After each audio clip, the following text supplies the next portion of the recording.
So I'm doing this on my camera, which has a video camera setting. Right now I'm in my lovely bathroom, and I don't look like I tried to do anything because this is just a drawing tutorial. Anyways, I'll do my actual drawing over by the computer, but I needed to see in the mirror that you were being able to see me before I set this up over my paper. So anyways, this is going to be my drawing tutorial with normal paper and normal pencils and erasers, and I'm sure a lot of the other girls have all these fancy charcoals and stuff that they're able to use. So this is definitely not the only tutorial out there, definitely not the only way to draw, but this is just my way how I do it. So let's see if we can have some fun and see if I can give you some pointers. Okay, well, you're looking at Heather's profile pictures because she volunteered for me to do this. So this is a picture I'm going to use. Now, a lot of times you can find a good picture, and when you're starting off, it's a good idea to have a more close-up picture because you can see the details. People, as they get better, they can see a farther away picture, and they'll know how to generally shape the eyes and stuff. With this picture, it's got another thing attached to it. So what I did is I copied it and put it on a Microsoft Word document, and basically just cropped it to that so I could enlarge in it. Now, this is a really good picture to use because it really does her features. And Heather, you are gorgeous, just so you know. But anyways, her features are larger, which is easier, especially when you haven't drawn many people before. That it's easier to get a hang of. And don't start with full body pictures because they're a lot harder to do. So this will be our picture, so let's get started on actually drawing it. Okay, so here on my lovely makeshift tripod. Okay, so when you start drawing, and like I said in the other video, I'm just using normal materials here, so just normal pencils, nothing fancy. And again, the other girls who've drawn probably have other things that they use. One thing I do want to point out that when you're drawing, you want to have a pencil that has a good eraser. Now, I know this is crappy video footage, but you should be able to feel it should be able to like squirm around and that kind of thing. Other pencils have harder things and they leave a mark on the paper, so they're not a good pencil to use. So make sure if you're using a pencil that has an eraser, because you're going to want one on the end of the pencil that's thin. So you might even want the ones that have the points at the end that you actually put on the pencil. But make sure to even test it on other paper and make sure it's not the kind of pencil that makes a mark, because the last thing you want to do is start your drawing and try to erase something and end up leaving a huge mark on it and having to start over. No one wants that. So anyways, I'd also suggest to have two pencils that are both sharpened. You're going to use your main one, and you'll want to start, and you want to keep going. Eventually you'll probably need to resharpen it, but at first you're going to want to have one, and you're not going to want to keep sharpening it because you'll get into the hair and stuff and you'll have a certain texture with your point, and if you keep sharpening it over and over, you'll lose it and your hair won't come out right and things like that. But you'll want another pencil that stays with a sharp point, so in case you just need to come in quickly and add a fine line somewhere, and at the end you can fiddle with it and that kind of thing. So I'd suggest having two pencils, have a main one and sort of have one that you'll use to do more fine lines. So okay, so to actually start the drawing, normally I just do it on my computer and I'll pull up, a picture to use, and I showed you the one I'm using for Heather. But anyways, so, and like I said, I'll explain how I do it and some techniques, and I'm sure other girls have different techniques, and they can feel free to comment in the video anything that they want to suggest to other people. So this is not a universal kind of thing, it's just a couple tips. So anyways, a lot of things where people go wrong is they'll assume certain things, like, you'll assume the human face is a circle, or assume that eyes are perfectly round, or assume that hair looks like, up and down lines. Well, none of that is actually true. There's definitely symmetry, and a lot of people do, really cool lines and stuff to get the symmetry perfectly. I normally just eye it, and so mine don't turn out perfectly. But anyways, I normally start with the head just to get some symmetry.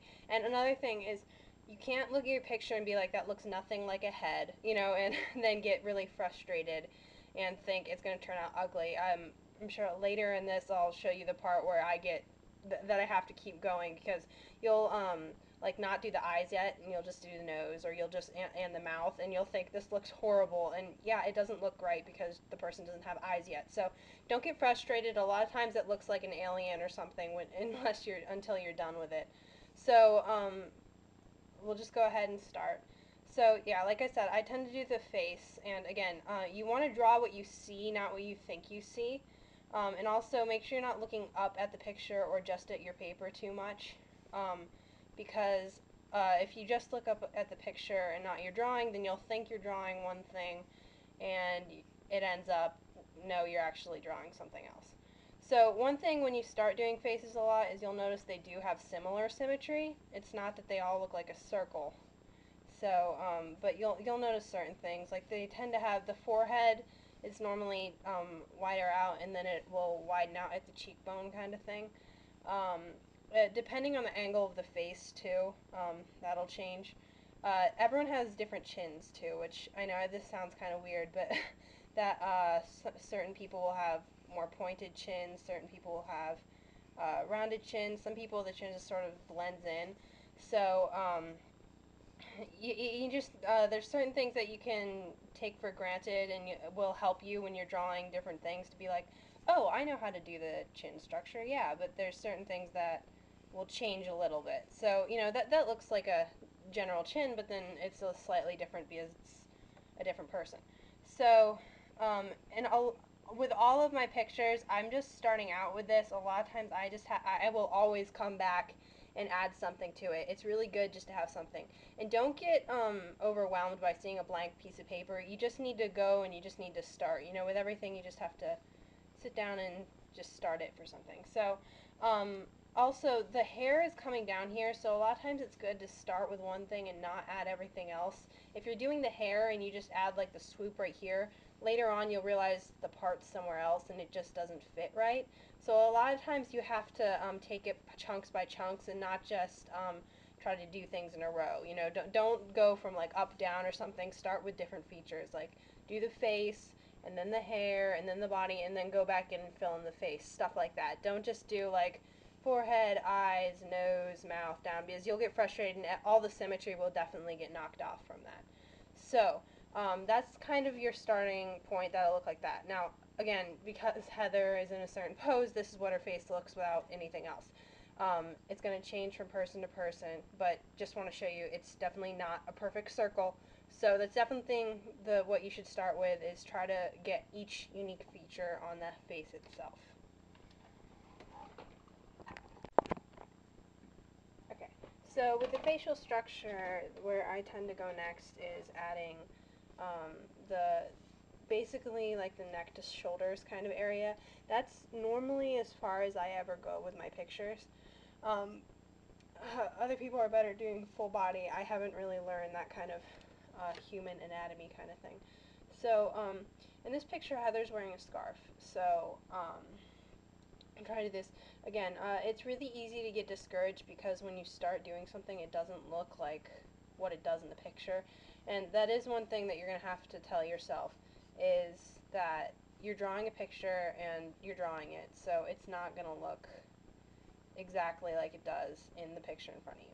Other people have this incredible talent to like capture things exactly, but honestly, you really need a ruler and you need to have a lot of skill and a lot of other stuff to be able to capture that so that it looks like exactly the same. So right here, we're just trying to get a realistic impression of the scarf that she's wearing. And another thing is the picture is longer than I'm actually making drawings, so you kind of have to use creative license here to be like, try to use symmetry and figure out where to stop. And I'll probably add creases that aren't actually there in the drawing. And sometimes what you see, you might just not have enough symmetry, or you might not be able to depict it exactly like you see it.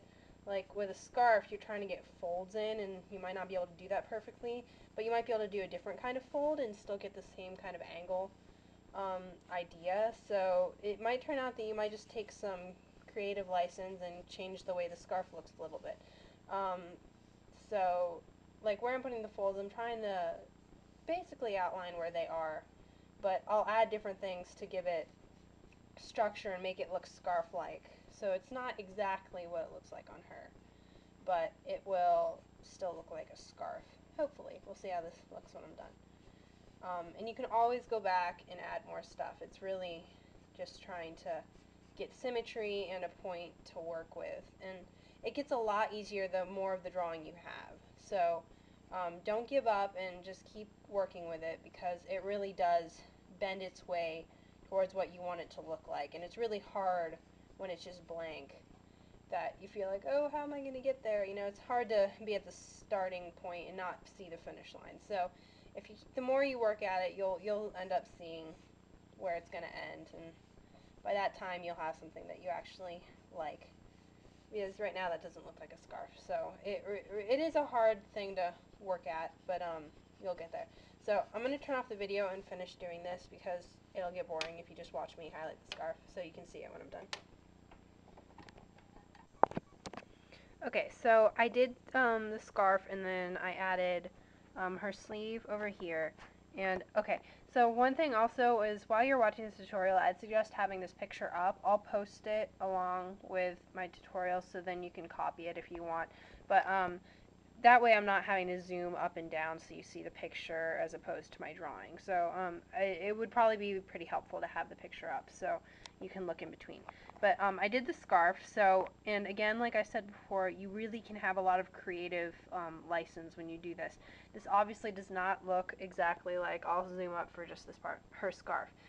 One thing, I'm not going to add the stripes. The stripes, because of the folds, that it's going to end up coming in differently, and I haven't perfected the way to see folds in a scarf perfectly and copy it down perfectly. If I could, then I could just be like, oh, there's a stripe here, then there's a stripe here, and so forth. So I'm just going to have her have a stripeless scarf and not go there.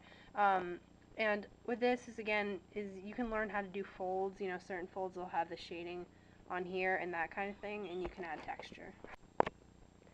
Okay, so besides doing the scarf and the sleeve, over here I've got her arm, and I started doing her hair just so I knew where to end with the scarf. So I'm going to do the rest of the hair, and I'll probably hook this back up to the stand.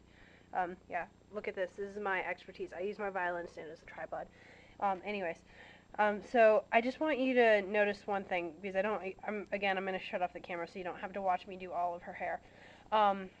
Another thing, that hair you get a lot of creative license for.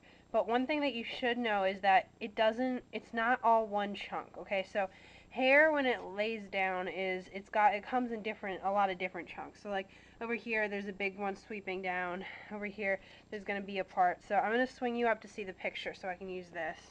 Sorry, it takes a little bit to clear. So basically, if you see her hair here, it doesn't just all lay down. So it's going to swoop out right here. So that's why I said to start with the part kind of thing. So there's like a kind of part here where it's going to go down one side and then go down another side. So again, you get a lot of creative license with hair. So you can some of it you're not going to do exactly. Like I said, there are these extremely talented people who can do it. I can't. So for the rest of us amateurs, you can just find a chunk of hair and just look for the bigger ones, okay? So, and I'll show you how to get some hair textures, but to start with, look for the bigger pieces. So like here, you can see it starts, so follow it down here.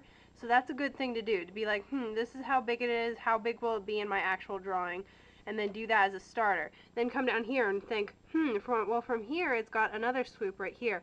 Here it's got another kind of curve right there, and try to find the different sections of hair. And again, like up here, you'll have fillers and stuff, and you'll fill in the shading and that kind of thing to give it texture, and it won't look exact. But try to look for different pieces. Like, I think a lot of people assume that curly hair is really hard to do, and I guess it might be challenging for certain people.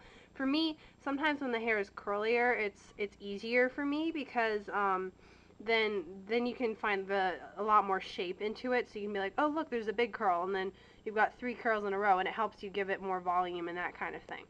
So in my hair down here, I've got some of the chunks already, and like up here, I sort of took creative license to give it a filler, so it's not exactly, and you're going to give it shading and stuff. So I'm going to shut this off and do a little more, and then I'll probably turn it back on and put it on the tripod for part of it too.